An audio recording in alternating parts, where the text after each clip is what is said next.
Madam சுபாஷ், எப்படி புரிந்து கொள்ள வேண்டியிருக்கு? ஃபாரின் பாலிசியில் இருக்கக்கூடிய சிக்கலா, அல்லது நம்ம நாட்டில் இருக்கக்கூடிய போதுமான சஃபிஷியன்ட் ஸ்டோரேஜ் ஃபெசிலிட்டிஸ் இல்லையா? எங்கே இதில் சிக்கல்கள் இருக்கிறது? ஸோ இது ஃபாரின் பாலிசி அப்படின்னு நம்ம சொன்னோம்னா, ஆக்சுவலாக இன்னைக்கு இந்தியா பண்ணியிருக்கிறது ரொம்ப ரொம்ப ஸ்மார்ட்டான ஒரு மூவ். ஸோ இன்னைக்கு காலையில் நம்மளுடைய கப்பல் அந்த ஸ்ட்ரெய்ட் ஆஃப் ஹார்முஸ்ல வரும்பொழுது ஈரான் தாக்கினாங்க. அவங்களுடைய ஒரு கப்பல் நம்மளுடைய கொச்சின் போர்ட்ல இருக்கு. அது வார்ஷிப்பிங் இருக்கு. அங்க அவங்களுடைய நேவி ஆஃபீஸர்ஸ் எல்லாருமே இருக்காங்க. ஸோ அது ரொம்ப ஸ்மார்ட்டா ஸ்ட்ராட்டஜிக்கா ஒரு மூவ் பண்ணி அது ஃபர்ஸ்ட் அவங்களுடைய ஸ்டேட்மெண்ட்டே எப்படி இருந்ததுன்னா, நீங்க இந்த மாதிரி ஒரு கமர்ஷியலா நார்மலா வர ஒரு ஷிப்பை தாக்கினது தப்பு. அப்படின்னா என்ன, உங்களோட வார் ஷிப்பிங் இருக்கு, அதை நாங்க தாக்கலாம், பட் ஸ்டில் நாங்க வந்து அதுக்கு அடைக்கலம் கொடுத்து அவங்களுக்கு வந்து நாங்க கேர் பண்ணிட்டு இருக்கோம் அப்படிங்கறத ஒரு ஸ்ட்ராட்டஜியா பண்ணி, அதனாலதான் அந்த நம்மளுடைய கப்பல் வந்து வந்தது. இப்போ அது வந்து ஓகே சார் சொன்னாங்க, இப்போ என்டிடிவில வந்து அது நாங்க சொல்லல அபிஷியலா அப்படின்னு ஈரான் சொன்னாங்க. டெஃபினட்டா இன்டர்நேஷனல் பாலிசிஸ்ல நம்ம பார்த்தோம்னா டிஸ்கிரிமினேஷன் பண்ண முடியாது. ஸோ இப்போ ஈரான்ல அந்த ஸ்ட்ரெய்ட் ஆஃப் ஹார்முஸ்ல எந்த கப்பலும் போக முடியாது. அவங்க எக்கனாமிக்கலி லைக் அதை க்ளோஸ் பண்ணணும் அப்படின்னு நினைக்கிறாங்க. ஏன்னா வேற யாருமே அவங்களுக்கு சப்போர்ட் பண்ணல. ஸோ அந்த ஆங்குவேஷ் அவங்க வந்து காட்டணும்னு நினைக்கிறாங்க. எக்கனாமிக்கலா நான் அதை தடை பண்ணனா ஒருத்தரா வந்து எனக்கு ஒண்ணு ஹெல்ப் பண்ணுவீங்க, இல்லாட்டி வார் நிறுத்துவீங்க, ரெண்டுல ஏதோ ஒண்ணு நடக்கணும்ன்றது ஈரானோட மூவ். பட் அப்படி இருக்கும்போது இந்தியாவோட கப்பலை மட்டும் அனுப்புறோம் அப்படிங்கறத அவங்களால டெஃபினட்டா அதை ஓப்பனா ஒரு ஸ்டேட்மெண்டா கொடுக்க முடியாது. ஓகே. பட் அவங்க அதை அலோவ் பண்ணாம நமக்கு இங்க கப்பல் வரல. இந்த சொல்லுவாங்கல்ல, proof of the pudding is in the eating. So நம்ம கப்பலே வந்தாச்சு. அப்படிங்கும் போது நம்ம அதை டெஃபினட்டாக அவங்க அந்த ஒரு ஸ்ட்ராட்டஜிக் மூவ் வந்து நம்ம டெஃபினட்டாக நம்பி தான் ஆகணும். அண்ட் இதில் வந்து முன்னெச்சரிக்கை நடவடிக்கை அப்படின்னு நம்ம பார்த்தோம்னா, ஆத்ம நிர்பார் இந்த மாதிரியான விஷயங்கள், மேக் இன் இண்டியா, இது எல்லாமே வந்து பல விஷயங்கள்ல இதை நம்ம பண்ணிட்டே தான் இருக்கும். அண்ட் ஆயில் வந்து டெஃபினட்டாக நமக்கு எப்பவுமே ஒரு ஹாண்டிங்கான விஷயம். ஏன்னா நம்ம மேஜராக வந்து இம்போர்ட் தான் பண்றோம். அண்ட் நம்ம பண்ற இம்போர்ட் ஆஃப் 60%ல 90% இந்த ஸ்ட்ரெய்ட் ஆஃப் ஹார்முஸ் வழி தான் வருது. ஸோ அப்படி இருக்கும்பொழுது இவங்க மேல நம்ம டோட்டலி டிபெண்டன்ட். இப்போ ஆல்டர்னேட்டிவா நம்ம ரஷ்யா கிட்ட இருந்து வாங்குறோம். ரஷ்யா கிட்ட இருந்து நிறைய வாங்கியாச்சு. அண்ட் அதுக்கான ப்ரொடக்ஷன்ஸ் இப்போ இந்தியாவில் நீங்க பண்ணுங்க அப்படிங்கறது ப்ரொமோட்டும் பண்ணிட்டாங்க. அதுல ஒரு 25% ஹைக்கும் வந்துருச்சு. ஸோ இப்போ அரசாங்கம் அப்படின்னா என்ன பண்ண முடியும்? இப்போ இன்னைக்கு போய் நம்ம டக்குன்னு ஒரு 50 நாளைக்கான ரிசர்வ்ஸை கிரியேட் பண்றதுக்கான ஒரு ஸ்டோர் பண்றதுக்கான ஒரு இடத்த வந்து பண்றது டெஃபினட்டா இன்னைக்கு இம்பாசிபிள். ஓவர்நைட் பாசிபிள் கிடையாது. கண்டிப்பா. ஸோ இப்போ இன்னைக்கு என்ன பண்ணணும்? இன்னைக்கு கெசட் நோட்டிஃபிகேஷன் கொடுத்துட்டாங்க. ஸோ இந்த பர்டிகுலர் எல்பிஜி ஆகட்டும் இல்லைன்னா பெட்ரோல் டீசல் ஆகட்டும், எந்த மாதிரியான டிஸ்ட்ரிபியூஷன் இருக்கும், யாருக்கு ப்ரையாரிட்டி இருக்கும் அப்படிங்கறது கெசட் நோட்டிஃபிகேஷன் கொடுத்துட்டாங்க. பேனிக் பையிங் வேண்டாம், எங்க கிட்ட சஃபிஷியண்டா ஸ்டாக் இருக்கு. 50 நாளைக்கு பெட்ரோல் டீசலும் இந்த லிக்விட் எல்பிஜியுமே வந்து நம்ம கிட்ட சஃபிஷியண்டா இருக்கு. என்ன சொல்லிருக்காங்க, நீங்க 25 டேஸ் கழிச்சு புக் பண்ணுங்க. அகைன் எல்லாரும் இந்த சிலிண்டர்லனா ஒரு 10 சிலிண்டர் வாங்கி வச்சுக்க கூடாது அப்படிங்கிறதுக்காக அதை வந்து ரெகுலேட் பண்ணிருக்காங்க. நீங்க யாரும் பயப்பட வேண்டாம், இதுக்கான தீர்வை வந்து நாங்க பண்ணுவோம் அப்படிங்கிற அவேர்னஸுமே வந்து கவர்மெண்ட் கொடுத்துட்டாங்க. இதுல இன்கிரிமெண்டல் காஸ்டும் வந்து கவர்மெண்ட் பேர் பண்ணிட்டாங்க. சோ அந்த விதத்துல இதுக்கான எல்லா மெஷர்ஸையுமே எடுத்துட்டாங்க அப்படின்றத நம்ம இப்போதான் வந்து டொமஸ்டிக் சிலிண்டரோட வேலை ரேட் வந்து இன்க்ரீஸ் ஆயிருந்தது. இப்போ நம்ம ரீசென்ட்லி அது ஒரு பக்கம் இருக்கட்டும். இப்போ ரெண்டு விஷயம் வந்து ஒரு விமர்சனமாக வைக்கப்படுது. ஒன்று ப்ரோஆக்டிவ் மெஷர்ஸ், இன்னொன்று ரியாக்டிவ் மெஷர்ஸ். ரெண்டுமே வந்து மத்தியில் இருக்கக்கூடிய அரசு வந்து முன்னெடுக்கலை அப்படிங்கிற ஒரு விமர்சனம் இருக்குது. ஆஸ் யூ நோ, ப்ரோஆக்டிவாக என்ன பண்ணியிருந்திருக்கலாம், முன்னாடி இது பண்ணி இப்படிலாம் வரும். ஏற்கனவே அந்த ரெண்டு நாடு வந்து எஸ்கலேட் ஆகிட்டு அந்த டென்ஷன்ஸ் இருந்துகிட்டே இருந்தது.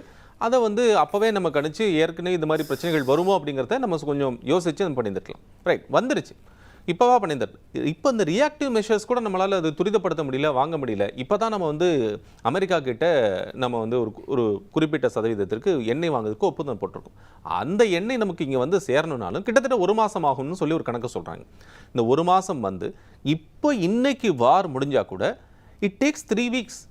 இந்த ஒரு சூழல் வந்து சமமானதாக மாறுறதுக்கு ஒரு 3 வாரம் குறைந்தபட்சம் ஆகும்னு சொன்னாங்க. இப்போ நமக்கு இருக்கக்கூடிய அளவுகள் குறைவாக இருந்து கொண்டு இருக்கும், தேவைகள் நாளுக்கு நாள் இருந்து கொண்டே இருக்கிறது. ஒரு நாளைக்கு நமக்கான தேவை 3 மில்லியன் டன் சொல்கிறாங்க. நம்முடைய ப்ரொடக்ஷன் கெப்பாசிட்டி 38,000 தான் சொல்கிறாங்க, 38,000. ஸோ இது எப்படி பேலன்ஸ் பண்ணுறது? ஒரு பிரிட்ஜிங் இதில் ப்ரோஆக்டிவ் அப்படின்னா நம்ம முன்னாடியே வாங்கி வச்சிருக்கலாமா? வாங்கி வச்சா ஸ்டோரேஜ் கெப்பாசிட்டி நம்ம கிட்ட இல்லை. நாட் ஓன்லி வாங்கி வைக்கிறது, நம்ம வந்து வேறு ஆல்டர்னேட் பண்ணியிருந்துருக்கலாமாங்கிறது இருக்குல்ல. ஆல்டர்னேட்டிவ் இப்போ ரஷ்யா கிட்ட இருந்து இது ப்ரோஆக்டிவ் அப்படின்னும் பொழுது நமக்கு அகைன் ஃபாரின் எக்ஸ்சேஞ்ச் ரிசர்வ்ஸ் எல்லா விதத்துலயுமே நம்ம பார்க்க வேண்டியிருக்கு.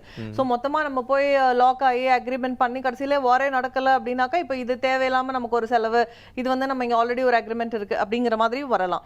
ஸோ கிரிட்டிசிசம் எப்படி வேணா வரலாம். ஸோ இப்போ ரியாக்டிவ்னா இப்போ இமீடியட்டா மொமெண்டம் அங்க பிக்கப் ஆகி வார் வந்தது. அண்ட் லைக் ஈரான் தாக்குனதுனால இந்த மாதிரி ஒரு ஸ்ட்ராட்டஜியை ஈரான் எடுப்பாங்கன்றதுமே யாருமே எதிர்பார்க்கல. இது வார் ஸ்டார்ட் ஆச்சே தவிர ஸ்ட்ரெயிட் ஆஃப் ஹார்மஸ் பிளாக் என்ன சிக்கல் மேடம், இப்போ ரஷ்யா யுக்ரைன் வார் இருக்கு, அப்ப நமக்கு ஒரு ஆயில் ஷார்டேஜ் வந்தது. அந்த ஆயில் வந்து நமக்கு எடிபிள் ஆயில் ஷார்டேஜ் வந்தது. நமக்கு வந்து நிறைய பிரச்சனைகள் இருந்தது. பட் நமக்கு வெஸ்ட் ஏஷியா தான் நம்ம வந்து மோர் டிபெண்டா இருக்கும். நமக்கு வேற வழி இல்லை. ஈரான் தான் நம்ம வந்து ஒன்லி சோர்ஸ், நமக்கு அது வழியா தான் வந்தாகணும் அப்படிங்கிற இருக்கும்போது பிரச்சனைகள் வரும்போது நம்ம முன்னாடியே யோசிச்சிருக்கலாமோ அப்படிங்கிற கேள்வி தான் வந்தது. இல்ல இந்த மாதிரி வே பிளாக் பண்ணுவாங்க அப்படிங்கிறது யாரும் ஆன்டிசிபேட் வார் நடக்குது, டெஃபினட்டா டிலேஸ் இருக்கும் அப்படிங்கிறது யோசிக்கலாமே தவிர வழியை பிளாக் பண்ணி ஒரு ஸ்ட்ராட்டஜியை ஈரான் எடுப்பாங்கன்றது விஷுவலைஸ் பண்றது யாருக்கா இருந்தாலும் கஷ்டம் தான் நான் நினைக்கிறேன். Not to like kind of advocate, but எப்படியுமே அதை யாரும் ஆன்டிசிபேட் பண்ணியிருக்கிறதுக்கான வாய்ப்பு இல்லைல்ல. இப்போ அவங்க ஹார்மோஸை பிளாக் பண்ணா கூட போய் நம்ம ஸ்ட்ராட்டஜிக்கா மூவ் பண்ணி நம்மளோட கப்பலுக்கு வழிவாக வாங்கிட்டு வந்திருக்கோம் தானே.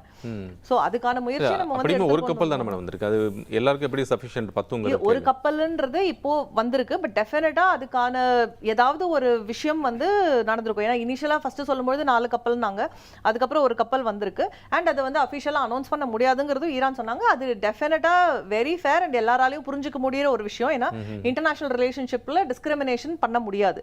ஸோ பண்ணாங்கன்னா நாளைக்கு அது அகைன் அவங்களுடைய இதுக்கே வந்து அது அகேன்ஸ்டா வரதுக்கான வாய்ப்புகள் இருக்கு. ஸோ இதை பண்ணறத சைலண்டா தான் பண்ணணும். மேபி ஏதாவது ஒரு சமிக்னே, மேபி உங்களோட ஃபிளாகோ இல்ல ஏதாவது அந்த மாதிரியான ஒரு விஷயம் கொடுத்து டெஃபினட்டா இந்தியன் ஷிப்ஸ் வந்து வரதுக்கான வாய்ப்புகள் வரும். ஏன்னா ஒண்ணு வந்துருச்சு அப்படின்னும் பொழுது மற்றதுக்கும் அவங்க வழிவிட ரெடியா இருப்பாங்கன்னு தானே அர்த்தம். ஸோ சப்ஜெக்ட் டு கண்டிஷன்ஸ், உங்களது ஆயில் மட்டும் எடுத்துக்கோங்க, மற்ற குட்ஸ் எடுக்கக்கூடாது, அந்த மாதிரியான கண்டிஷன்ஸ் போடலாம். அதுவுமே நியாயமான விஷயம் தான். ஏன்னா நாங்க இங்க தவிச்சிட்டு இருக்கோம், உங்களோட எக்கானமியை பிளாக் பண்ணணுன்றது தான் எங்களோட எண்ணம். அப்பதான் மக்கள் சப்போர்ட் பண்ணுவாங்க. பட் அதே சமயத்துல எங்களோட வார்ஷிப் உங்ககிட்ட இருக்கு அண்ட் உங்களுக்கு தேவையான அத்தியாவசியமான விஷயங்கள் டெஃபினட்டா ஆயில் நம்ம 100% நாங்கள் டிபெண்ட். அப்படி இருக்கும்போது அதை விடுறோம் அப்படிங்கிறதும் அந்த கண்டிஷனலா அவங்க வந்து ஸ்ட்ராட்டஜிக் மூவ் எடுத்திருக்காங்க. ரியாக்டிவ் மெஷர்ஸ் பொறுத்தளவுக்கு ரியாக்டிவ் மெஷர்ஸ் தான் சொல்றேன். இப்போ ஆயில் என்னன்னு ஃபர்ஸ்ட் கெசட் நோட்டிஃபிகேஷனே கொடுத்துட்டாங்க in terms of prioritising. First நம்ம கிட்ட தட்டுப்பாடு வந்துருச்சு. ஸோ இப்போ இந்த தட்டுப்பாடு கம்மி தான் இருக்கு அப்படின்னாக்கா இதை நம்ம யாருக்கு கொடுக்கணும், இதை எப்படி மேனேஜ் பண்ணணும், அதுதான் ஃபர்ஸ்ட் ரியாக்ஷன். ஸோ இது கெசட் நோட்டிஃபிகேஷனே கொடுத்துட்டாங்க. யாருக்கு இது ப்ரையாரிட்டைஸ் பண்ணணும், எந்தெந்த பெர்சன்டேஜ் யாருக்கு போகும், எது நம்மளோட ப்ரையாரிட்டி, அது ரொம்ப ஃபேர். அதில் யாருமே வந்து சந்தேகப்படவே முடியாது. செகண்ட், இதோடைய இன்க்ரிமெண்டல் பிரைஸ். சரி, இப்போ இன்னைக்கு வந்து 1000 ரூபாய் விற்கிற சிலிண்டர் வந்து 2000 ரூபாய் கொடுத்து நீங்க வாங்கிக்கோங்க. இது வந்து பேனிக் பையிங்னால மக்கள் போய் இப்போ நம்ம நிறைய வதந்திகள் பார்க்குறோம். இந்த மாதிரி 5000 ரூபாய் கொடுத்து சிலிண்டர் வாங்குறாங்க, 10000 ரூபாய் கொடுத்து சிலிண்டர் வாங்குறாங்க, விறகு வந்து 4000 வித்துட்டு இருந்தது இன்னைக்கு 8000 ஆயிடுச்சு. இது எல்லாமே வந்து கைண்ட் ஆஃப் பேனிக் பையிங். இப்போ நேற்று கூட நம்ம ஏதோ நியூஸ்ல பார்த்தோம், இந்த மாதிரி பெட்ரோல் வந்து 1 லிட்டர் டபுள் ரேட்டுக்கு வந்து வித்துட்டு இருந்தாங்க. பட் ஆக்சுவலி அங்கே போய் பார்த்தா அந்த மாதிரி எதுவுமே இல்லை. ஸோ இப்போ அந்த மாதிரியான பேனிக் பையிங் மக்களா கிரியேட் பண்ணி ஒரு ஆர்டிஃபிஷியல் டிமாண்டை கிரியேட் பண்ணாத வரைக்கும் இதோட நிஜமான இன்கிரிமெண்டல் காஸ்ட் கவர்மெண்ட் பேர் பண்றாங்க. அது மக்கள் தலையில போடல. தமிழ்வேந்தன் அவர்கள் சொன்னது போல இப்ப என்னன்னா, ஒரு இன்னைக்கு வந்து டீசலோ ஏதோ ஒரு வரல அப்படின்னா, இன்னைக்கு சென்னையில நீங்க பாத்தீங்கன்னா கேஸ் பேஸ்டு எலக்ட்ரிசிட்டி ப்ரொடக்ஷன் வந்து பேசன் பிரிட்ஜில் உள்ள 2 இடத்துல, அது இல்லாமல் இன்னொரு இடத்துல இருக்கு. சப்போஸ் ஃபியூயல் இல்லை அப்படின்னா ஆல் ஆஃப் அ சடன் வந்து அது எல்லாமே ஒரு ஸ்டாண்ட் ஸ்டில்க்கு வர்றதுக்கு ஒரு சான்சஸ் தான் இருக்குங்கிற புரிஞ்சுக்கணும். ஸோ எல்லாத்துக்கும் ரொம்ப முக்கியமானது ஃபியூயலாக இருக்குது. அதை நம்ம வந்து வெளியிருந்து அதை வந்து கச்சா எண்ணெயை வந்து அதுக்கப்புறம் அதை ரிஃபைன் பண்ணி அதுக்கப்புறம் தான் நமக்கு வர வேண்டிய சூழலும் இருக்குது. இந்த ப்ராசஸ்க்கு வந்து குறைஞ்சபட்சம் டைமாக எடுக்கும். அந்த டயத்துக்குள்ள நமக்கு இருக்கக்கூடிய அந்த ஸ்டோரேஜும் நமக்கு வந்து மிஸ் பண்ணாமல் இருக்கணுங்கிற தேவைகளும் இருக்கு இல்லையா? டெஃபினட்டாக இதில் வந்து நம்மளுக்கு இதுக்கு முன்னாடி World War II அப்படின்னு நம்ம யோசிச்சோம்னா, 3rd World War வரும்னு நான் சொல்லலை, வரவும் வேண்டாம். World War IIல யோசிச்சோம்னா மக்களுக்கு தேவையான அத்தியாவசியம் அப்படிங்கிறது வெறும் உணவு, உடை, இருப்பிடம், அவ்வளவுதான். இன்னைக்கு நம்மளுக்கு தேவையான அத்தியாவசியம் அப்படிங்கிறது வைஃபை, பெட்ரோல், டீசல், இதெல்லாம் வந்து அத்தியாவசியத்துல சேர்ந்துருச்சு. நம்ம கெசட் நோட்டிஃபிகேஷன்லேயே அதுதான் கவர்மெண்ட்டே அக்னாலேஜ் பண்ணியிருக்காங்க. It is become an essential commodity. So இப்போ அந்த மாதிரி இருக்கிற சூழ்நிலையில் இப்போ துபாயிலலாம் பார்த்தோன்னா, or like any of the Middle East countries for that matter, அங்கே சைரன் கொடுத்தாங்கன்னா அவங்களால வீட்டை விட்டு கூட வெளில போக முடியாத சூழ்நிலை. இப்போ நமக்கு இந்தியாவில் இங்கே நம்ம சேஃபாக இருக்கோம், நம்மளுக்கு வேற எந்த ப்ராப்ளமும் இல்லை, செக்யூரிட்டி இஷ்யூஸ் இல்லை, நம்மளால இன்னைக்கு டீசல் இல்லைன்னா நடந்தாவது போக முடியும். ஸோ அந்த மாதிரி ஒரு அட்லீஸ்ட் லைக் சேஃப்டி நமக்கு இருக்கு அப்படிங்கிறது தான் நினைக்கணுமே தவிர, இப்போ இந்த மாதிரி வார் ஃபுட்டிங் நடக்கும்போது இருக்கும்போது எனக்கு கிடைக்க வேண்டிய லக்ஸுரி வரல, எனக்கு வந்து இன்னைக்கு கார்ல போக முடியல, Not as எனக்கு luxury, இன்னைக்கு comfort ஹோட்டல்ல போய் தான் கோபி கேள்வி. மஞ்சூரியன் சாப்பிட முடியல அப்படின்னு நம்ம பண்ண முடியாதுல்ல. when there is a crisis, yes. So நீங்க உலக நாடுகள்ல அத்தனை மக்கள் அவ்வளோ கஷ்டப்பட்டுட்டு இருக்காங்க.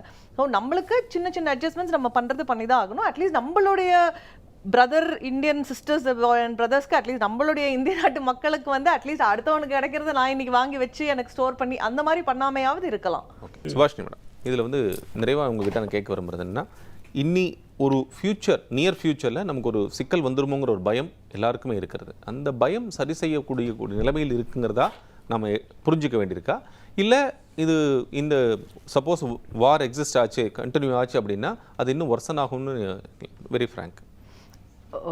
நிஜமாவே விஷ் லிஸ்ட் அப்படின்னா நேற்றுக்கே போர் நின்றுச்சுன்ற ஒரு நியூஸ் இன்னைக்கு பார்த்துருக்க மாட்டோமா அப்படிங்கிறது தான் எல்லாருக்குமே.